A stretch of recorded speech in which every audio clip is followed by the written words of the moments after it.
अस्सलाम वालेकुम, आदाब, खुशामदी दोस्तों। आज के हमारे शो एक कप चाय इब्राहिम शेख के साथ आपका स्वागत है। और हमारे शो के स्पॉन्सर है सिल्वर कंस्ट्रक्शन और अनेक फाउंडेशन। एक नहीं अनेक होम है।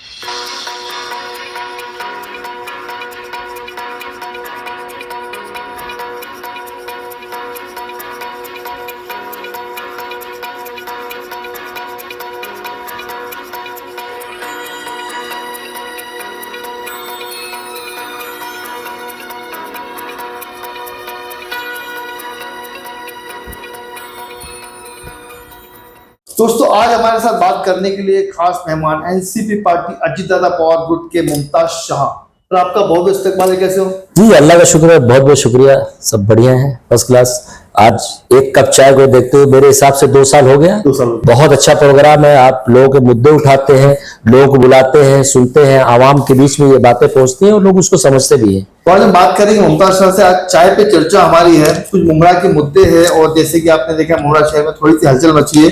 और मुमताज शाह की मैं बात करूंगी, कुछ ही महीनों पहले ये जितेंद्र अवान जो यहाँ के विधायक एमएलए है और शमीम खान साहब उनके साथ में थे, लेकिन अभी कुछ कारणों की वजह से वो हट गए। उन सब चीजों पर बात करेंगे। सर, जैसे कि मैंने देखा हूँ कि कुछ दिन पहले आपने पार्टी चेंज करी, पार्टी के वही एनसीपी पार्टी में कुछ चेंज हुआ कि हमने देखा है कि आप जितेंद्र अवान, एमएलए विधायक जितेंद्र अवान और शमीम खान साहब के साथ में साई की तरह थे। अचानक ऐसा क्या होगा कि नजीबुल्लाह के साथ आपने पकड़ लिया?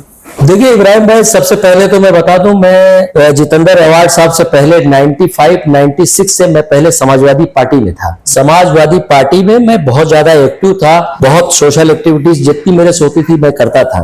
और एक जानकारी मैं दे दूं, मैं जितने समाजवादी पार्टी के अध्यक्ष हुए करीब करीब 5-6 का मैं नाम भी गिना सकता हूं, आपको बता सकता हूं कि मैं उनके साथ में काम किया और एज ए जनरल सेक्रेटरी काम किया जी। और उसके बाद फिर जो समाजवादी पार्टी से मैं राष्ट्रवादी पार्टी में आया, वो सारी कहानी, समाजवादी छोड़ने की कहानी पूरा शहर जानता है। मैं उसके बारे में नहीं बोलना चाहता और नहीं कहना चाहता। जाने दीजिए, जो राज है वो लोग जानते हैं। कहने के लिए नहीं, कहने के लिए जाने दीजिए, उसमें कहने की जरूरत नहीं थी।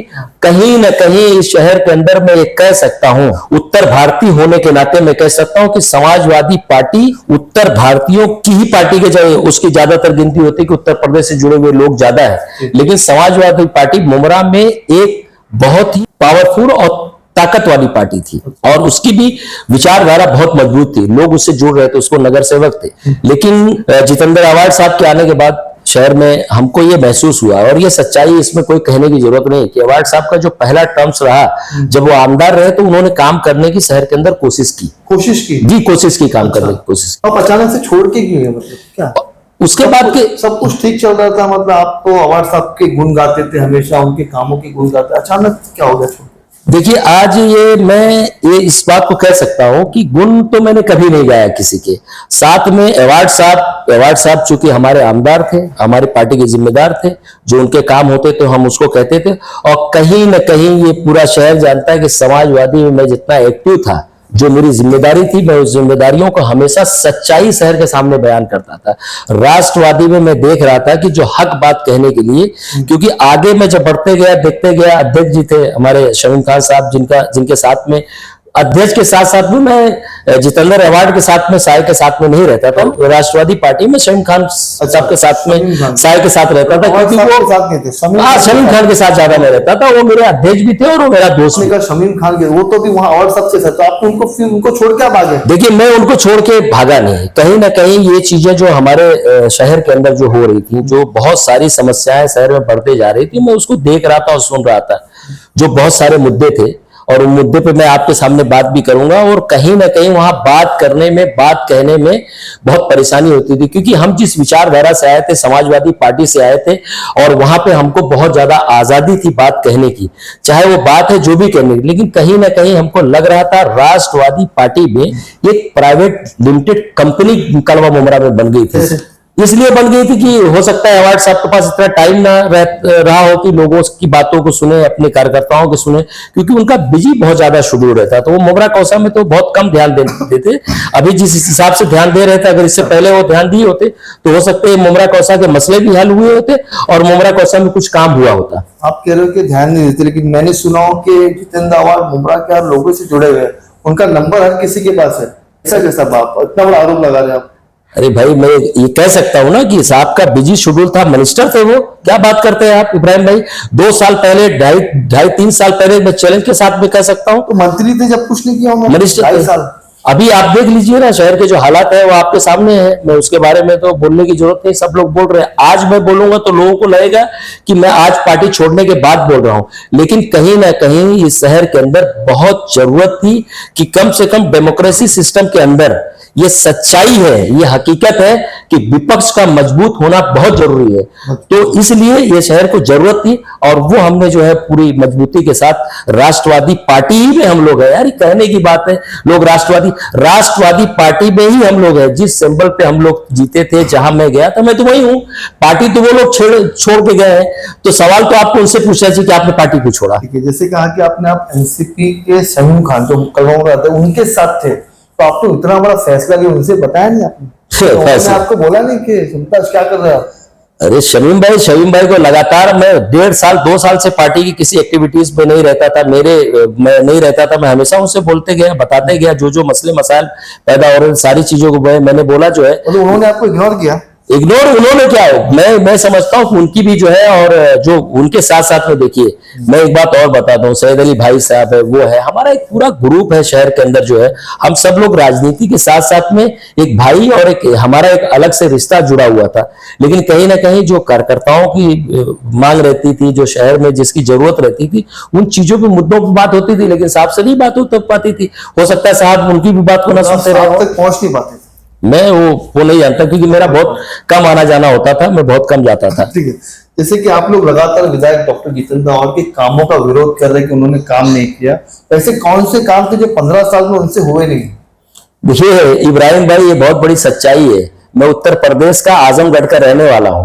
15 साल के अंदर मेरा जो गांव है ना, गांव के अंदर भी काम हुआ है। गांव में क्या काम हुआ है, गांव की जो गली मोहल्ले हमारे थे, सब सीमेंटेड हो गए, रोड के ऊपर जो है, और मोहल्ले के अंदर लाइट लग गई। तो इसको विकास नहीं करते। गली मोहल्ले का काम तो कॉर्पोरेटर किया ना। तो गली मोहल्ले का तो यहाँ तो कॉर्पोरेटर हुआ, जो आमदार साहब की जिम्मेदारी थी। मैं इस बात को चैलेंज के साथ में आपसे कह सकता हूं, जो लोग राष्ट्रवादी पार्टी में, कि आमदार साहब ने जो बेसिक चीजें क्या होती है, एक शहर के डेवलपमेंट के लिए क्या चीजें चाहिए ना सर, क्या चाहिए अभी आपको?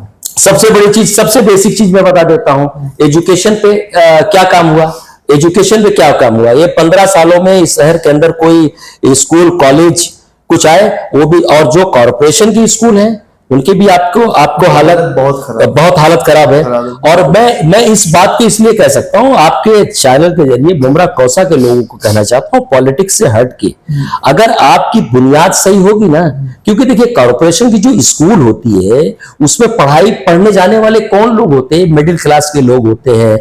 मैं कह सकता हूं, जो ठेला लगाता है, जो मजदूरी करता है, जो टेम्पू चलाता है, जो रीगर है, जो वेल्डर है, जो बड़े लोगों के घरों में काम करता है, उनके बच्चे जाते हैं वो कॉर्पोरेशन के स्कूल में पढ़ने के लिए। आप एक कॉर्पोरेशन की स्कूल को भी सही नहीं करा सकते, तो फिर आप क्या काम करेंगे, और यहाँ वो क्या काम करेंगे? जैसे कि आप कह रहे हैं कि काम नहीं हुआ, काम तो हॉस्पिटल बन गया, कब्रिस्तान बन गया, तो क्या क्या चाहिए आपको, और विकास क्या चाहिए? देखिए सारा काम जो है क्या बन गया है, क्या बोलना क्या चाह रहे, क्या हो गया? हॉस्पिटल बना के दे दिए, फिर कब्रिस्तान दे दिए, फिर मित्तल का रोड दे दिया, और क्या चाहिए आप? अरे कब्रिस्तान की जो सिचुएशन है वो आपके सामने है। कब्रिस्तान की जो हालात है, अल्लाह करे कि वो बहुत जल्द सही हो जाए, और उस पर कोशिश कर रहे हैं, सभी लोग कोशिश कर रहे हैं। शहर के तमाम, मैं कह सकता हूँ, एनजीओ, यहाँ के जिम्मेदार जो लोग हैं, सब लोग कोशिश कर रहे हैं। लेकिन हकीकत ये भी है कि शहर के अंदर जो है कब्रिस्तान की शिफ्टिंग हुई, और उसका जो पैसा आया, जो टेंडर पास हुआ, उसमें जो करप्शन हुआ, जो सारी चीजें होगी, वो भी पूरा शहर जानता है। तो जहां तक मेरा मसला है कि हमारी पार्टी की तरफ से, और मैं नजीब भाई को बहुत मुबारकबाद दूंगा कि उनकी तरफ से, कि पार्टी पे हम कोई कब्रिस्तान पे ज्यादा सियासत ना करें तो बेहतर है। मैंने पहले भी अपने स्टेटमेंट में कहा था कि वो हमारा जो है वही हमको जाना है और उसी जगह पहुंचना है। तो उस पर आप जब सियासत ना करे तो नजीब मुल्ला साहब ने स्टेटमेंट दिया, देखिए कब्रिस्तान की जमीन को शिफ्ट किया गया, तो देखिए शिफ्ट करना जो हुआ है, जो गलत चीजें हुई वो तो पूरा शहर जानता है, और इंशाअल्लाह मैं ये भी जानता हूँ उस वक्त आपने आवाज क्यों नहीं उठाया? आप लोग भी साथ में थे। नहीं, मैंने बोला ना कि आवाज उठाने का मसला ऐसा नहीं है। शहर के अंदर आवाज मैंने नहीं उठाई, लेकिन शहर के और लोगों ने जो जिम्मेदारी थी, मैं तो उसी में था। कहीं ना कहीं आवाज अजीज बाटा साहब ने पहले उठाई, अजीज बाटा साहब ने उठाया, और बहुत सारे, मैं एमआईएम के लोगों का नाम ले दे सकता हूँ, वाकई में जो सच्चाई उन लोगों ने उस मसले को रखा था कहीं ना कहीं जो है, और उसमें सबसे बड़ी हकीकत ये थी कि 1 साल के बाद जो है कोरोना काल आया। कोरोना काल में जिस तरीके से कब्रिस्तान में जरूरत थी, उस पे ज्यादातर क्या होता था कि कब्रिस्तान पहले से ही 8-10 खोद के रख दी जाती थी और लोग जाके उसके अंदर दफन कर देते थे। 1 साल मैंने देखा जो लोग कब्रिस्तान का विरोध कर रहे हैं, आपकी पार्टी अजीत दादा पवार गुट में भी आप लोग हैं, वो लोग उस टाइम पे जितेंद्र आव्हाड साहब के कामों की तारीफ करते थे कब्रिस्तान पे जाकर। नहीं, कब्रिस्तान के मामले में हमेशा सब लोगों ने विरोध किया, लेकिन जब कब्रिस्तान लोगों को शहर डर था क्या, मतलब डरने होने के लिए कब्रिस्तान लोगों को शहर में कब्रिस्तान मिल चुका था, लेकिन कब्रिस्तान मिल चुका था तो लोगों ने कहा कि भाई जाने तो कब्रिस्तान की बहुत सख्त जरूरत थी, लेकिन कब्रिस्तान की जो सिचुएशन है उस पर जो पैसा पास हुआ, जो काम होना चाहिए से जिस तरीके की मिट्टी आनी चाहिए थी उस तरीके का काम नहीं हुआ तो विरोध बढ़ गया। तो आप मानते हो कि कब्रिस्तान में मिट्टी सही नहीं है? बिल्कुल सही नहीं है। अरे मैं क्या, पूरा शहर मानता है, सब लोग मानते हैं, और जो ये काम करने वाले लोग हैं ना, जो उसके जिम्मेदार हैं, उसको ये शहर सबक भी सिखाएगा, इंशाल्लाह जरूर सिखाएगा। हॉस्पिटल पे मैं सुना था कि 55 करोड़ का हॉस्पिटल 155 पे पहुंच गया। देखिए 55 करोड़ का हॉस्पिटल 155 करोड़ में पहुंच गया, उसके बाद भी क्या चालू हुआ क्या। लेकिन अब मैं मुबारकबाद देता हूं कि ठीक है, कहीं ना कहीं काम करने के लिए जो बड़ी बड़ी लोग बातें, यही तो मैं बात आपके सामने कह देता हूं इब्राहिम भाई, तो लोग बुरी मान जाते हैं।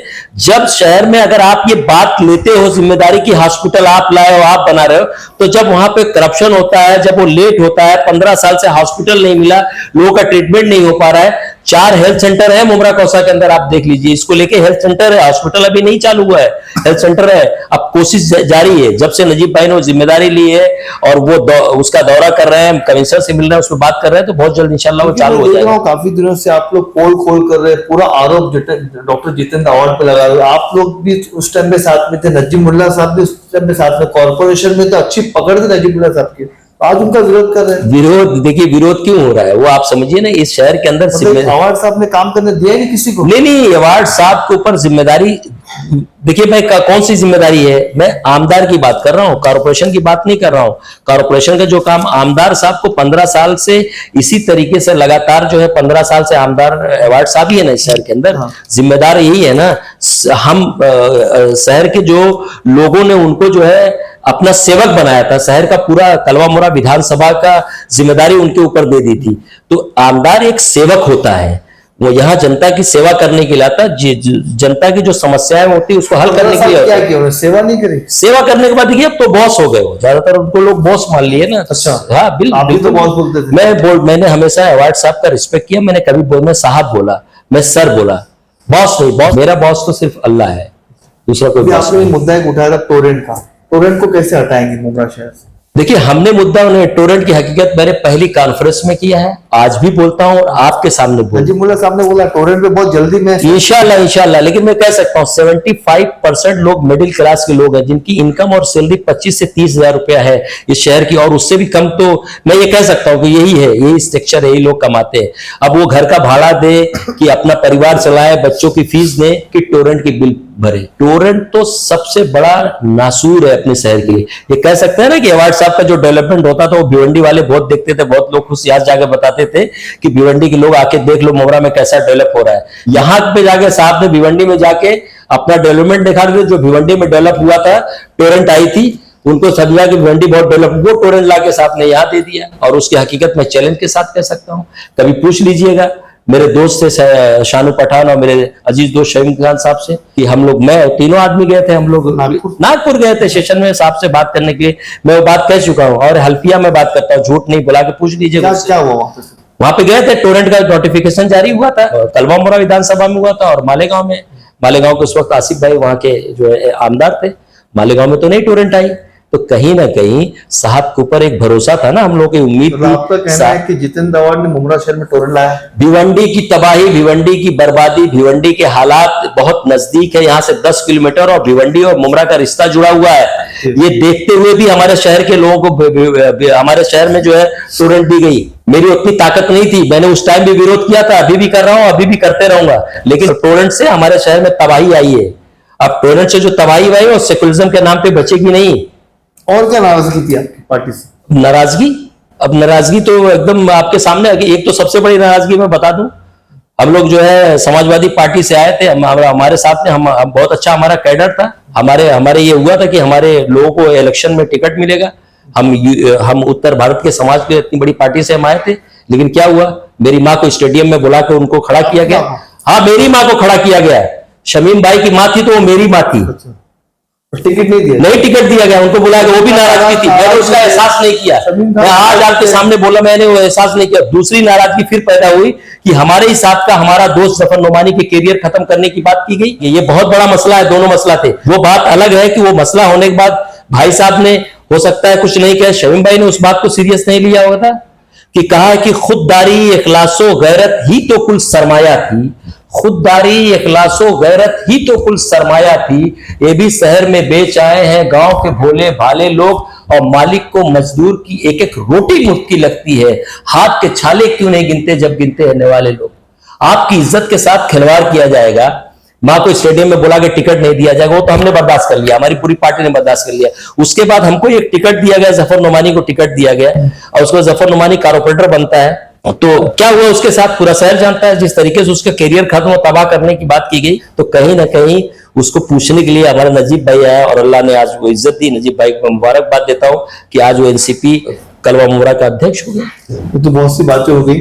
अभी एक चीज थी, एक बात और थी कि इनुश शेख हमारे शो में आए थे, उन्होंने कहा था कि मुमताज शाह, आपका कुछ बीच में हुआ था, व्हाट्सएप पे कुछ मैसेज वगैरह चल रहा था कि आप मुमताज शाह, मैंने पहले कह दिया कि गद्दार ये चला जाएगा, और आपके कुछ फोटोज वगैरह वायरल हुए थे, आप राजन किने साहब के साथ मिल रहे थे, नजीब मुल्ला साहब के साथ मिल रहे थे, मतलब इसमें सच्चाई कितनी क्या? नहीं, यूनुस भाई को समझ नहीं, यूनुस भाई ने कुछ नहीं। यूनुस भाई 95-96 से मेरे साथ काम किया वार्ड में, 30 नंबर वार्ड में।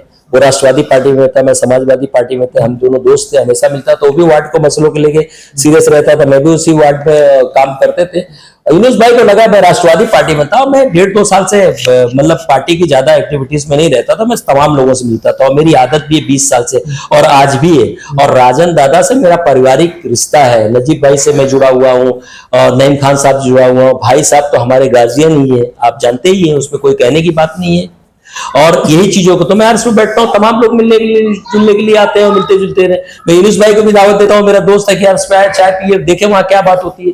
वहां तो तमाम शहर के हर पार्टी के लोग आते हैं, हम लोग बैठते हैं, बातचीत करते हैं। आप अगर कहीं बैठने के लिए भी पाबंदी लग जाए तो मैं वो नहीं कह सकता कि अब मैं किसी से पूछ के बैठूं कि मैं कहाँ बैठूंगा, कहाँ उठूंगा, क्या खाऊंगा, क्या पीऊंगा, और कैसे रहूंगा। शहर में एक बात और चल रही है कि 2 गुट हो गए, सब दोनों एक ही है, क्या है सच्चाई कैसे? नहीं, 2 गुट नहीं हो गए, अब बहुत बड़ा मसला है। देखिए एक बात, बहुत पब्लिक को गुमराह कर, नहीं,